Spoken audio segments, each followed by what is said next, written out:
This skills. conference will now be recorded. Welcome to the hard facts about soft skills for HR professionals. It's so exciting to launch this series. And first of all, everybody, sit back, enjoy our virtual lunch together. I don't have my lunch. I'm not sure, Colleen, if you do, but hopefully all of these busy HR professionals, we deliberately did it during the lunch hour because I've been warned it's not easy to get HR professionals out of the building. So we did this to cater to our audience. For those who don't know me, I'm Linda Katz-Wilner, and I'm the founder of Successfully Speaking. I'm a communication and soft skills specialist and a speech and language pathologist. And I work with professionals who want to polish their communication skills and their professional presence. So this could be speaking, writing, listening, networking, interviewing, and looking for jobs and coming across as the best person you could possibly be when it comes to those situations. And I launched this webinar series to bring soft skills experts to my HR colleagues to help improve the insights and the tools that they can use to enhance their skill set and their organizations. First, I'd like to just go over a few housekeeping rules that we have here. You know where the bathrooms are. I don't have to tell you that. We will be speaking for 45 minutes. I know we designated an hour for this. Colleen and I will be here for the complete hour, but we will stop at 45 minutes, answer questions that might come up at the end, but we also welcome any of the questions that you have during the webinar. We want this to be very interactive. We're encouraging you to do that. There will be a hard stop at 1 o'clock, but for those of you who have additional questions for Colleen or for me, certainly you can contact us after this event. And what I'd like to do now is introduce Colleen.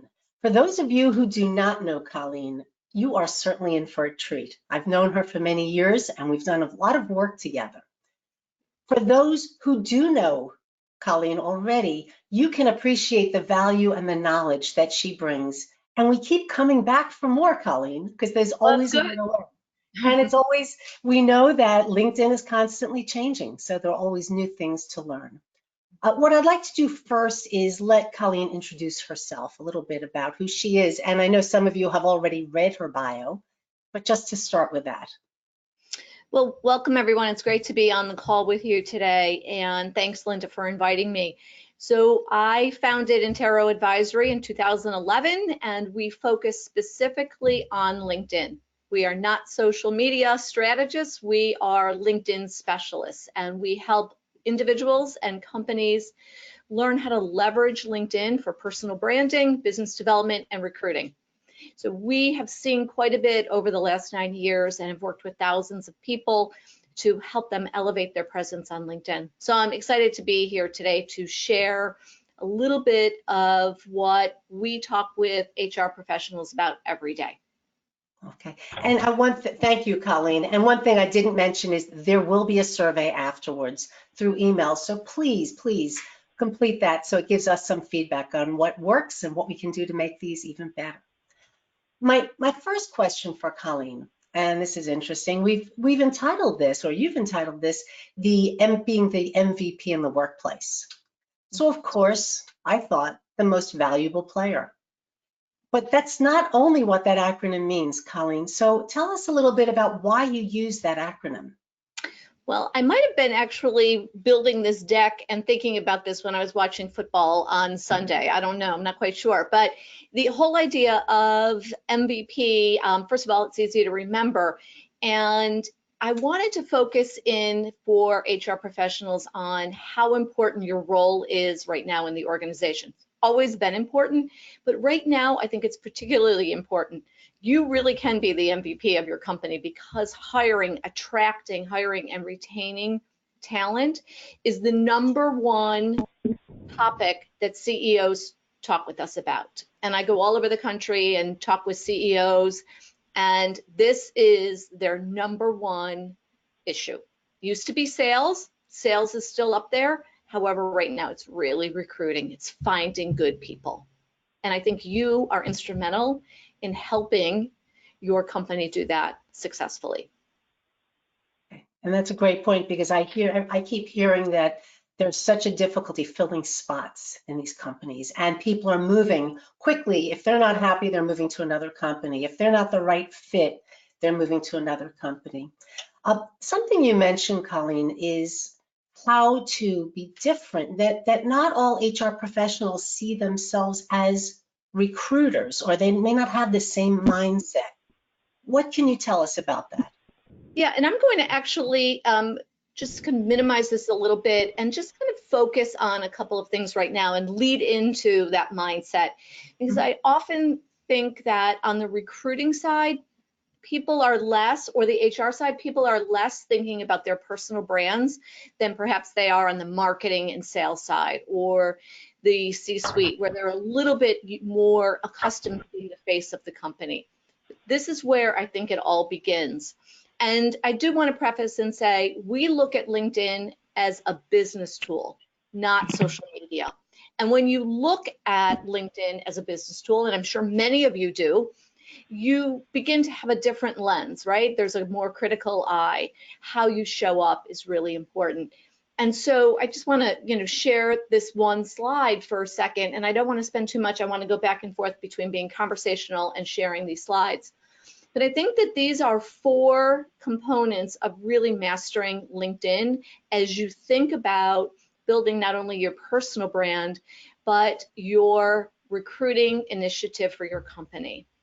And it is building your brand through LinkedIn, because people come to LinkedIn. Linda, when you go to LinkedIn, you typically go to look at a person's profile, correct? Correct. Mm-hmm. Right? And then you might jump over to their company page. Then you might go to their website. And in fact, for B2B companies, business to business, the stats show that on average, 46% of traffic that ends up on a company's website originated in LinkedIn. So are you creating that pathway? And for many companies, and we have companies of all sizes attending this webinar today. It's really fascinating. I looked at everybody's profile, and there's a range of proficiency I can tell in how you build out your networks. But what I would say is you want to start to build LinkedIn and your presence for yourself, your colleagues, and your company to get them back to your website. Unless you're really well known, it's hard to get traffic to your website. That organic traffic just doesn't come from anywhere, right? You've got to drive that traffic. So use LinkedIn as a platform by which you do that. And Colleen, that's a great point, because I've always thought, well, I'm creating my LinkedIn profile and I have my website, and that's great. But I don't always think with my posts how to get people to the website. And I'm sure I'm not the only one who is forgetting. Right. Yeah, it's always a call to action. It's always, hey, let's go back here, learn more. And when you have open job positions and you're using, so think about a job position as a piece of content. It's actually a great piece of content because it usually contains really great keywords that are relevant to you and your business. So when you think about that content, make sure it links back to the website. So with this mindset, I just want to focus on this for a second because I think it's really important. What I notice most as it relates to in-house recruiting and HR is that they're filling a requisition, one position. The CEO or the director of ops or the VP of sales comes and says, Joanna, we need a new engineer. Sam, we need a new project manager. And so the recruiter, as the recruiter, you're putting something on Indeed, you go to LinkedIn, you're potentially doing a search, because remember on LinkedIn, we're doing much more proactive recruiting than reactive recruiting. We're going to find the people we want to talk to. And you're not thinking, so if as an outside recruiter, they're always thinking about networking. They're thinking about the bigger picture, not just the requisition that needs to be filled. And what I really spend a lot of time when we're talking to companies and our clients is make sure your HR team and everybody in your organization are really thinking about the bigger picture here, building strong networks. Think like an outside recruiter where your network is you're funneling and you're creating these pipelines so that if the CEO or the director of sales or whomever it might be comes to you and says, we need to hire a new salesperson like pronto, you can actually tap into your network and start to see some of the people you talked to a while ago. Maybe you talked to somebody about a position 6 months ago, a year ago, and timing was off. Maybe it's a good time to reach out to them. Right? So this being like an outside recruiter, really big difference in a mindset shift. And Colleen, you mentioned the reactive or the proactive recruiting. Can you talk a little bit about that? Right. So on reactive, traditionally, people post job postings, whether it's on Monster, Indeed, even on LinkedIn, lots of different places, Craigslist. So there's lots of places you can post and wait for people to apply. Very traditional recruiting process. Still effective. However, it may be, especially in a market where it's full employment, pretty much better to go out and proactively look for the people that fit the skill set, the experience, and the attributes, especially as it relates to culture, that you are interested in, right? So doing very specific searches on different job boards, and there might be very specific job boards related to your industry. There's lots of them. And using LinkedIn as a way to reach out to people, start a conversation. Once again, it's all about person to person, starting a conversation, treating the candidate really very respectfully, being really responsive. There's ghosting happening on both sides of the equation, being a good interviewer and respectful of their time, because remember, they already have a job, most of them, right? So when you reach out to somebody who already has a job, how you engage with them is perhaps a little bit different, maybe shouldn't be, but can be a little bit different than people who are actively seeking a new position. So they may not respond as quickly. So in fact, LinkedIn says that on average from all of their surveys, it is often 2 to 3 months before a potential candidate might engage with you. So From the time you're reaching out to them? Interesting. Correct. Right, so if you need to hire somebody January 2020, probably may have wanted to start working on this September, October 2019. Mm-hmm. So are there ways that companies can make recruiting easier for themselves? You're talking a lot about recruiting, and so many people in the audience are doing that every day. What can they do to make it easier for themselves? I think that's such a great question, and I think it takes, it's a team effort. So while LinkedIn, and you have a LinkedIn profile that's your profile, and it is one-to-one through much of LinkedIn, I think LinkedIn within a company, an organization, a nonprofit, higher ed, secondary education, regardless, I think it needs to be a team effort. I think everybody on the team has to understand the importance of hiring good people and how they each play a role in serving as a mini recruiter. So diving into networks. So for one of the things I talk about, and it's this slide here, which is part of the vision, create that vision for how do we all become recruiters.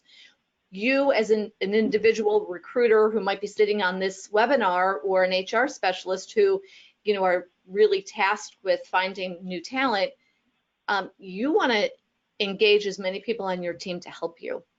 So help you, yourself and your colleagues really navigate through their networks. If you're looking for an engineer and you already have half a dozen engineers, maybe you talk with those engineers, see who they know. Ask them to share a job post. Ask them to reach out to their network. Ask them to create introductions for you so that you can start to have a conversation, tell them about a position you have available, and see who they might know or who they might be able to pass it on to. So a lot of the people in the organization, besides the HR professionals, are ambassadors, and they are also representing the brand of the company. So that becomes an issue when we talk about brand. And can you talk about that a little bit? Right, I think that what's always interesting, we do a lot of profile development and work with people on turning their LinkedIn profiles into marketing and recruiting tools. So moving beyond an online resume on your profile and turning it into a narrative that really speaks to who you are, your culture, and a little bit of your company. So the two places that a candidate goes to research is your company, your organization's website, and LinkedIn.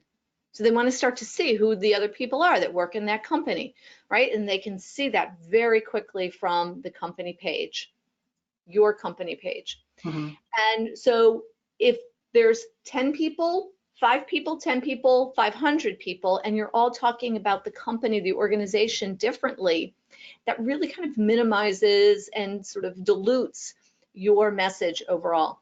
However, if everybody has a little bit of common language in about the company and themselves, they're telling a little bit more of an informed story. They're creating context. And if you, what I'd love to do is actually jump into LinkedIn and show a profile. Joanna's on the call today, and I did look at everybody's LinkedIn profiles, and I just want to share Joanna's LinkedIn profile. And what I love about Joanna's LinkedIn profile is she's got a nice bold image there, right? Not LinkedIn's kind of default image background, but pulls people in, 4-color, immediately draws people in.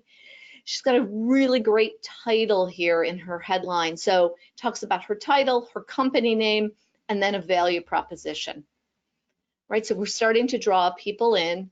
And here, Joanna leads with her company. And I think it's really effective here. And sometimes we say lead with yourself first. Here, what's important about Hamilton Associates is they're a parent company. So they have different brands underneath their umbrella company. And so she explains it really clearly, right? So now I have a little bit of context. So if Joanna reaches out to me about a position, I have absolute context for who the company is, where they might fit within the scope of the companies. And then I love what she writes, right? So she talks about people here and the importance of people. And I know their culture and their company pretty well, and they place a lot of importance on this. So now as a candidate, I'm starting to get a sense, wow, it's an exciting time to work for us. I want to know why, right? And then here's a little bit of information about Joanna. And I come down, I can see that Joanna is sharing content here, so I know she's using LinkedIn pretty proactively. I can see how many connections/followers she has. And then in her experience area, she also has a description. So I'm getting a lot of information, and I have context, not only for Joanna and why she's reaching out to me, but for the company overall. And I think that this is really helpful. And when I look at people's profiles, I see typically, sometimes they don't have an about section. Some people may never get below the about section. Build this out, right? We've talked about this lots of times. That's what I wanted to talk about, because we've had conversations about this before. And talk a little bit about the conversational style or how you go about creating the about section. Right. We always love when about sections, and 99.9% of all of our profiles are written in the first person. Much more approachable. I always say to people, do you ever walk up to, if you're in a networking event, do you ever introduce yourself in the third person, right? Like you just wouldn't typically, most people don't do that. Let's do the same thing. Let's treat LinkedIn the same way. Let's create approachability, trust, and I think you can do that so much easier when it's first person. So we want it to be conversationally professional. We want it to, you have 2,000 characters. You don't need to have 2,000 characters. You don't have to use them all. Use whatever you need to tell the story. You can have some bullet points in here. And notice Joanna's put her email address right in there, right? Let there be a call to action. Hey, we're hiring, we're looking forward to talking to you. And, Joanna could even get more specific in her about section as it relates to particular positions if she was so inclined. So we want this to be an introduction. Colleen, what are your thoughts about putting the email address right at the top so people don't have to, I know there's the contact section, but I've been told by some people just put it in right under your name and the description, whatever the taglines are that you have there, and then put your email so it jumps your email address or contact right there. What are your thoughts about that? I think it depends on what your objective is for LinkedIn. So if it's business development, recruiting, absolutely.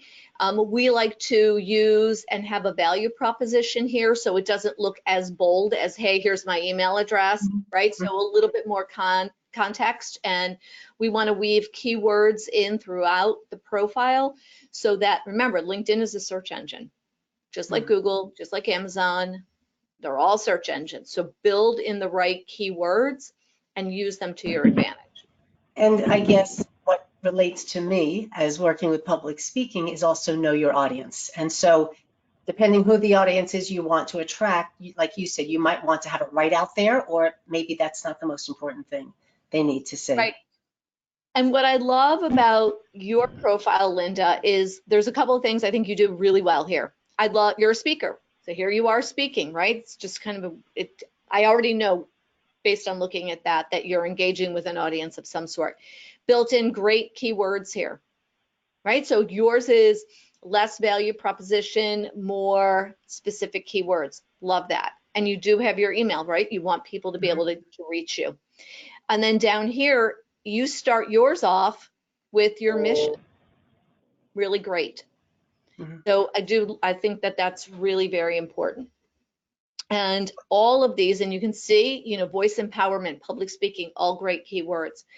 What I always encourage people to do is you think about building out your profile. And if you get nothing from today's webinar other than please build out this section and make sure it's really meaningful to the person you're trying to reach out to, make sure it's more about them than it is about you, how you can help them, about your culture if you're doing a lot of recruiting.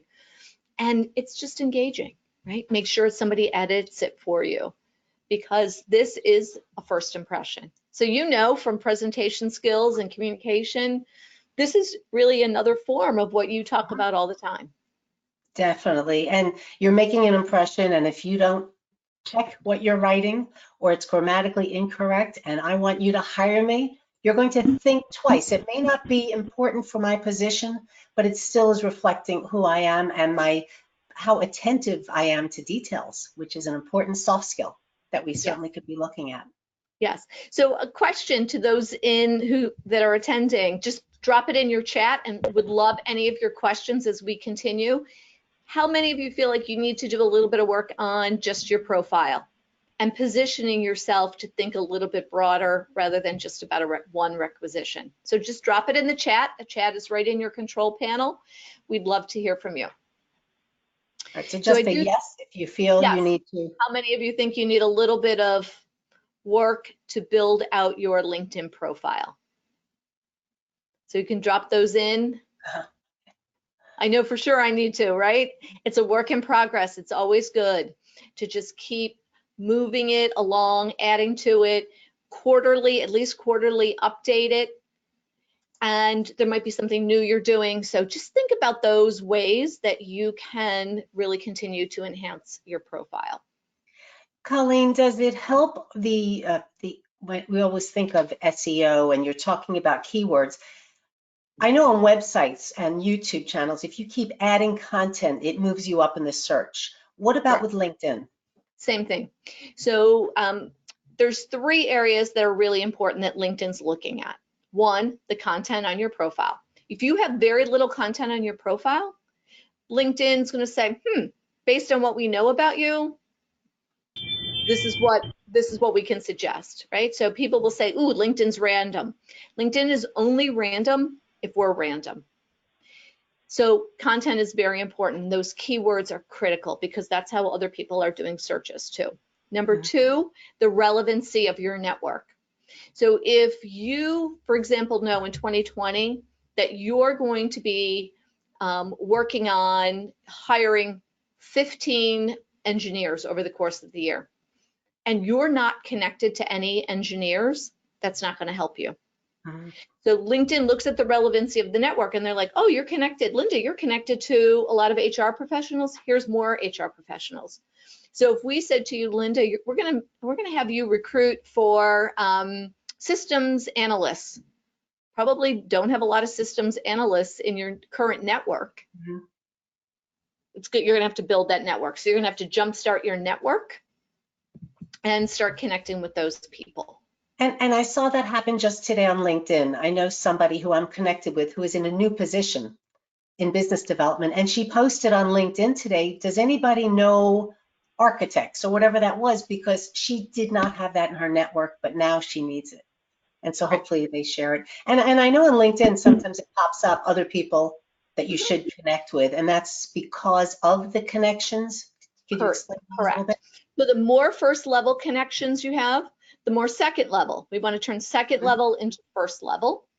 Right? So second level is where there's a lot of juice, and you can just use linkedin.com to get to those second level through your current first level connections. If you're recruiting a lot, and I'd love this to be a question that you post some answers to in the chat. How many of you are using linkedin.com basic? You're not paying for LinkedIn versus premium versus recruiter. So you can just put in basic, premium, recruiter. That'll give us an idea. So there's a difference. If you're doing a lot of recruiting, you need at least LinkedIn Recruiter Lite, which is a premium version. You're managing it from a company, it's a larger expense. It is LinkedIn Recruiter, so you have access to everybody in your network. For those, I'm sorry, a lot of people are on premium, some recruiter, and there are still some on basic, and it may be they don't need more. They don't need anything more robust than the basic for their needs. Depending on what their objectives are. To manage their profile, build their network, no, but to do recruiting, right, will be a big difference. They'll see a big difference. So you can definitely do some searches, but the better your network, then the definitely, you know, it will definitely have an impact. And I just want to go back. The other third piece of the puzzle for LinkedIn, what they look like, we'll look at is engagement. How are you? How active are you? Are you engaging with other people's content? Are you posting content? And this is important. So I want to talk about that in a moment. But one of the things, how many of you, I just love when people are answering and engaging with us, Linda. So one of the other things, how many of you are posting from your company page, either content or job postings on LinkedIn? And I just want to scroll back up while you're putting that information in there. Joanna commented that she's actually building out more detail on the current and future openings and to drive more traffic. So that's great. Maria, I like the idea of talking in the first person. Yeah, I think you'll find if you haven't been doing that, that just makes your profile that much more interesting. So great. Thanks for these comments. Love it. And so think about how many people, I'd love to know how many people are posting content through their company page, because you want to think about using your company page as a hub. So that kind of takes, and I'm going to come back into turn your colleagues and network into ambassadors, but it really kind of leads us into the positioning, which is number 3, which is part of the MVP, and really communicating culture and value differentiators. So we interview a lot of people, and both for their profile and for their strategy and how they're going to use recruiter and start to recruit more effectively. And people say our people are the major difference. And while I believe that that is true, you really need to illustrate that. And so are you good, Linda, if I jump back over into LinkedIn and show things? So for example, here is a CEO of a business in Baltimore, great company. And Richard is actually very engaged on LinkedIn. Your LinkedIn initiative will be much more successful, whether it is for branding, business development, or recruiting, if your executive team is engaged and endorses it and pays attention, right? Because if they don't think it's important, lots of other people won't think it's important either. But what I want to show, so Richard is very active. He has over 2,500 connections, so he's got a really good network. When I come down to his experience area, notice I can click on that logo. It takes me right to their company. And what I know about them and their company is that they spend a lot of time on culture. They have a great organization, and they really illustrate. Now, of course, probably because I'm saying that, I'm not going to see any immediate posts on that, but they post from their company page regularly, and they do quite a bit on culture. And I'm sorry for all the scrolling. So I want people to think about how to use your company page as a hub and get people. So you can see this piece was, liked by 21 employees. Here, they're doing some sort of session or some kind of webinar, workshop. 79 likes, 3 comments. They're always featuring what they're doing and how they are engaging and talking and really elevating their employees. So I think it's a really important piece to consider. Use and show how you are actually differentiating yourself through your people by illustrating examples of it. Colleen, I know Joanna mentioned something that since there are 3 companies, and that's the profile that you showed before, that the openings may be on the company page, but the content is on the personal page, and they encourage other employees to share it. So I'm assuming that's going to cast a wider net. Correct. On the internet. Correct. So I'm gonna, once again, sorry for the scrolling, I'll do it real quick. So on a company page, on average, an employee will have 10 times more first level connections than the company will have followers. So they've got a good number of followers. So every time they post content on their company page, it goes out to these 1,918 people, right? It hits their feed.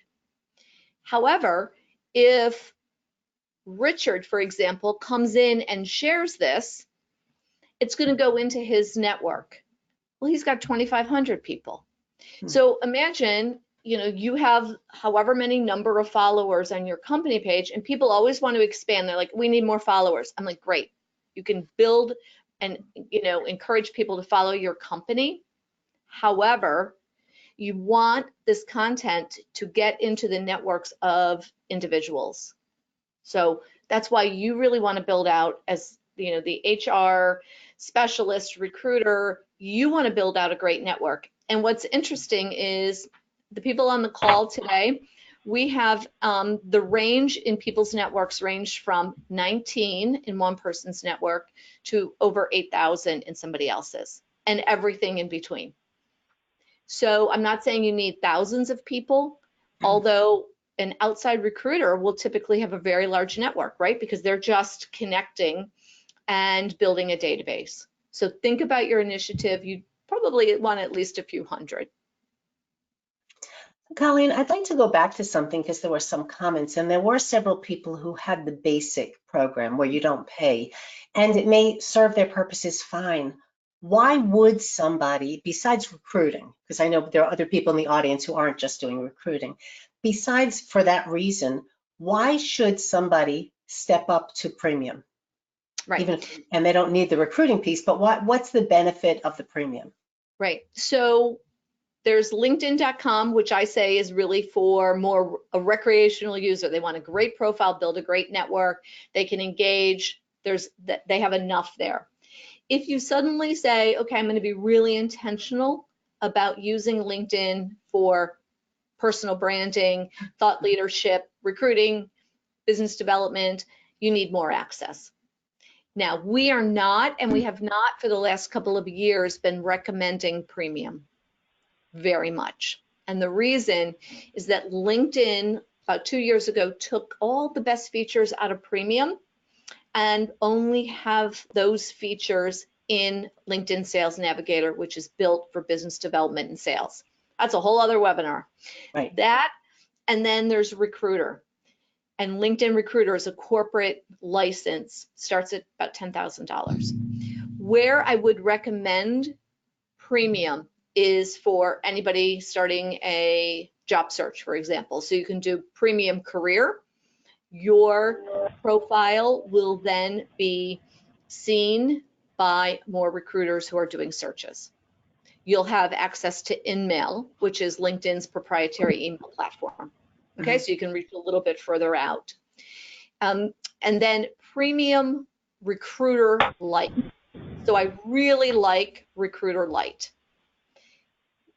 And this is something just to think about. Some other statistics that come out about candidates is that they typically will respond more favorably or more often to receiving a communication from the CEO or the manager that they might be working for more than somebody on the recruiting side.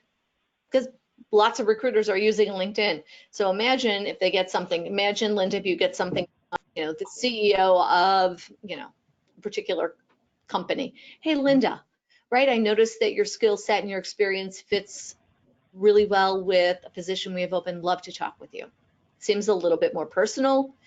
And so Recruiter Lite lets you do that. So for example, a CEO, a VP could have Recruiter Lite and do that outreach. So it's kind of a nice place to begin if you're not ready for Recruiter. And what I thought, because I do have Premium, now you're telling me maybe I shouldn't, but I can see who's looking at my profile. Yeah. And so it's very interesting to see that, oh, maybe I should reach out to them, or I sent them a proposal, they're really checking me out. So yes. I like that feature, and I don't think that exists on Basic. So on Basic, you can see 3 to 5 people who have viewed your profile, depending on how you have your settings. If you're Basic and your settings are set so that if you look at their profile, they know that you looked at their profile. So lots of people last night who signed up for the webinar probably saw that I looked at their profile. And so here I can start to see the people who've looked at my profile. Then you can see, and I can kind of track, wow, I'm doing some, I was at a networking event, or wow, I haven't been really using LinkedIn, my views are down, right? So we want to increase our visibility. If you have an active position and you need to hire somebody, you might want to be more attentive to what's happening on LinkedIn. Pay attention to who's looking at your profile. So a lot of these people I can see might be people that I sent a connection request to yesterday, going to be on this call, and they've looked at my profile. Right. May I call something out here? When you're looking at who's viewed your profile, so here, for example, Peter McHugh, second level connection, do not click this connection, this connect button. It's going to send off, it'll send off an automatic connection request that's not personalized. One of the things, especially on the recruiting side, personalize those messages. And that's true on the mobile. If you do it on your mobile phone, you cannot write a personal message. Is that correct? On the iPhone, you can. I'm not familiar with the Android, but on the iPhone, you can. It's harder. There's 3 dots up at the top where it says personalized custom invite. Okay. So you can. It's another step, and big fingers, little keys, lots of mistakes. When you're, and you bring up a great point, Linda, when you're actively recruiting and doing work on LinkedIn, like developing your profile, downloading your network, and thinking about doing a lot of outreach, please work from your desktop. Great, Shellen, great. Thanks so much. You can personalize messages from an Android. Okay. Right? It's just a little bit harder, and we're typically on the go. So when I work with clients, I'm always like, please be on your desktop, your laptop. Just use your phone to check in, respond quickly, because we manage a lot of LinkedIn outreach for clients, and we know that clients want to be super attentive to any responses they receive through LinkedIn, but we see some crazy messaging that makes no sense. And back to what you do, Linda, that becomes how somebody sees you, right? And that becomes a presentation issue. Right. As we're talking, people are putting some questions in, but feel free, because we are looking at the chat box if there are questions, and we're going to soon open it up to any further questions that people have, any things that we haven't covered. But feel free, because we are checking the chat box as we're talking here. Colleen, is there anything, what else do you feel you can share with the audience about, because I know we have about 5 minutes left of content. what are some things that we haven't yet touched upon? Well, one of the things that I would absolutely share as an exercise, which we do engage with all of our clients in this exercise, is coming in and downloading your first level connections from LinkedIn. So for example, if I go to my network, how many of you, please once again put it in your chat, have downloaded your first level connections in the last 2 or 3 months? And the reason people call us all the time, and once again, as you're recruiting, you're like, oh, I need more people, I need more people, I need to talk to more people.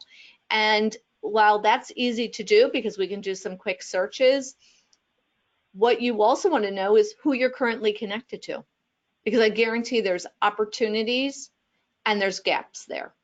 So one of the things to do, and Jim and Joanna definitely have, great to see, super important, and this is really something for everyone on your team. So here I am up at the top. If I go to me, settings and privacy, under the privacy tab, if I scroll down, getting a copy of your data, and I simply say, I want something in particular, yes, my connections. And I request an archive. I drop in my password. It's going to take about 10, 15 minutes. I'm going to get a notification in my email. My download is ready. It's going to link me back, send me back here.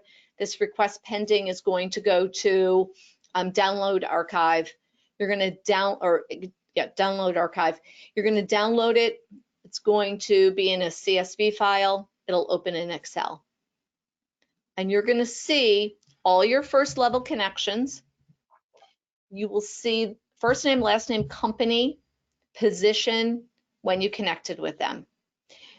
Sort that by position. So if you need to hire a project manager, are you connected to any project managers? Their first level connections, you can directly message them. And I would do this with everyone on your team. You need to hire engineers, let's talk to all the engineers. There's so much valuable content you're Good. giving. How are you doing? And whoops, let me just mute somebody who happened to be on the phone. I don't see it here. There's so much valuable information you're sharing with us. It is, yes. I'm just looking to see if we can mute whoever is talking on the phone right now. I don't see it on the panel, so I can't access it. We do have to wrap up, and we are going to be here. I wish I could. I was under the impression that it potentially could be an late afternoon or even after hour, after 5 type of thing. If we can just.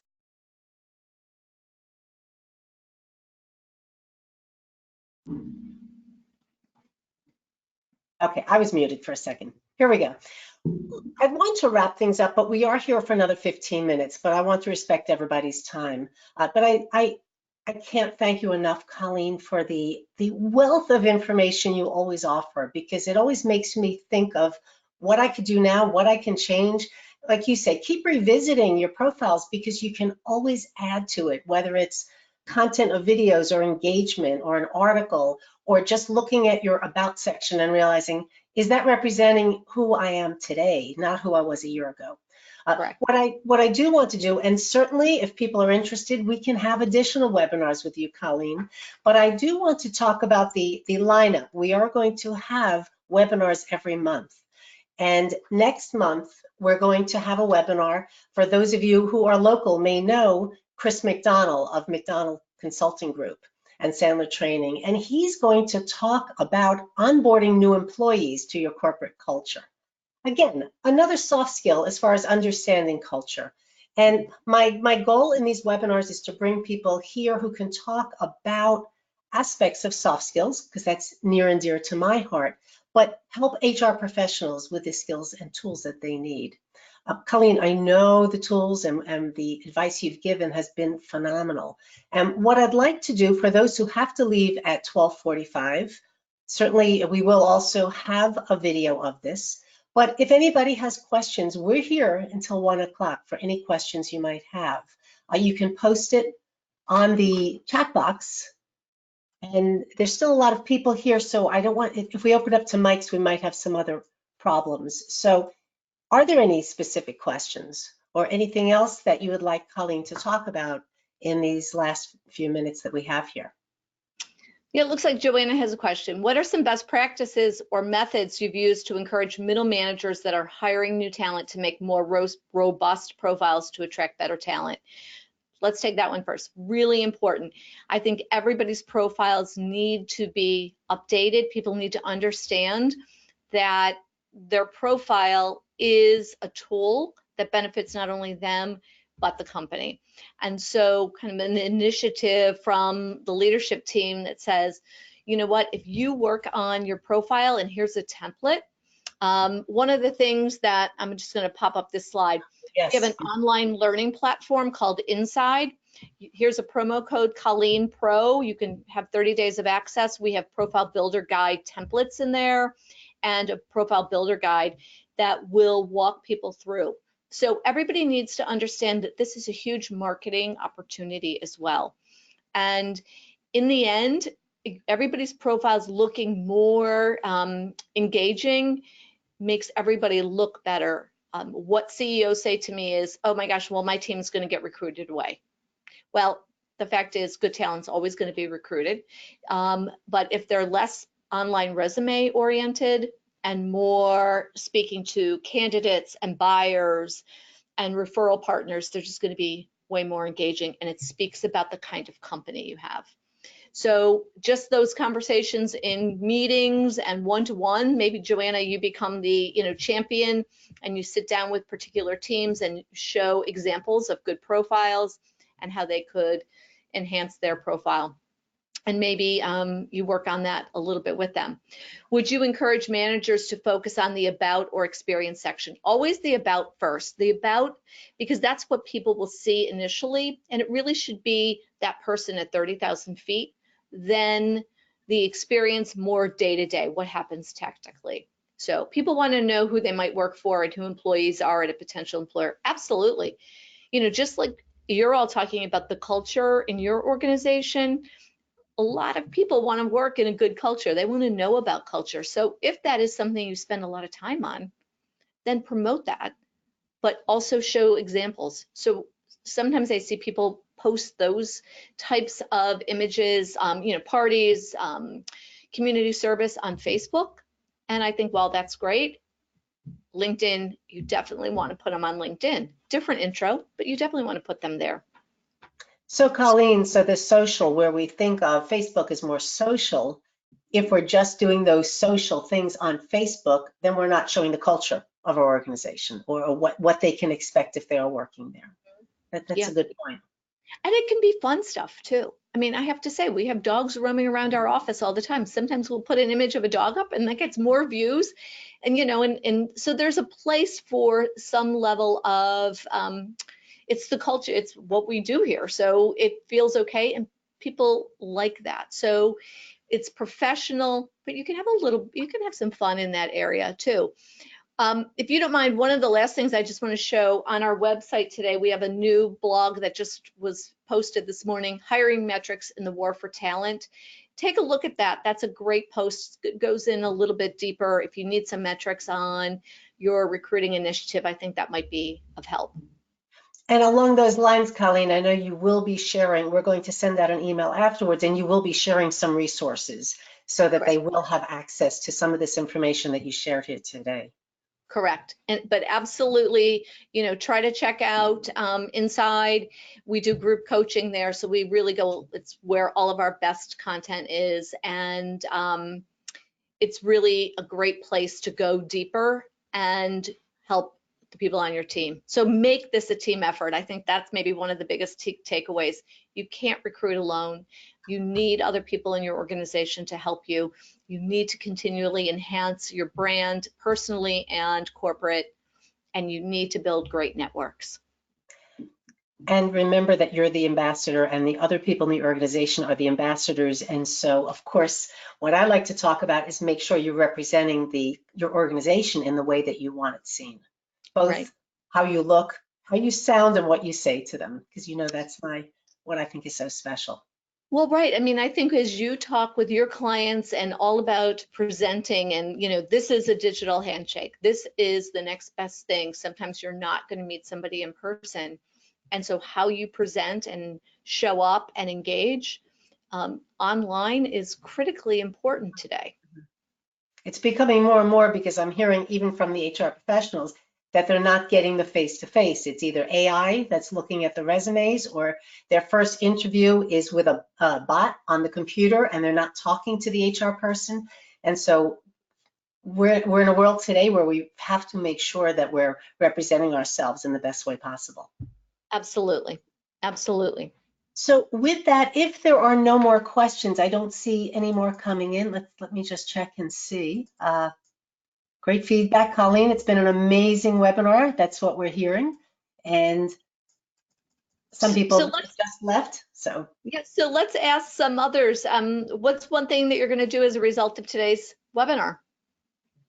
Right, they could type it in. There's still people here. So what is something?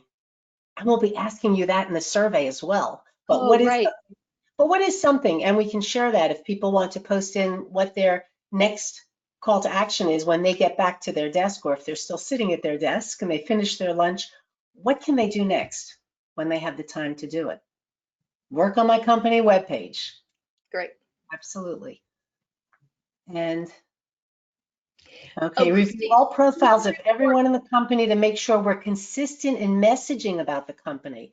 Great point, Christine.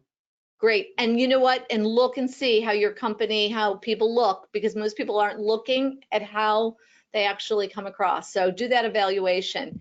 Make it my crusade in 2020 to get hiring managers to work on their profiles. Love it. Really, really great. And thank you, David. David mentioned check out Inside. A lot of good information there. No question about that. So I think that is the end of the questions. Colleen, thank you so much for being part of our first in a series of monthly webinars. Anybody who has been here today and signed up will be sending not only follow-up information, but we'll let you know about the upcoming ones, because we do have one scheduled every month. Maybe we could even get Colleen back because she has so much information. So thank you so much, Colleen. Thanks all of you for attending, and it's been a great response to this first webinar, and I'm sure you've walked away with some really good information.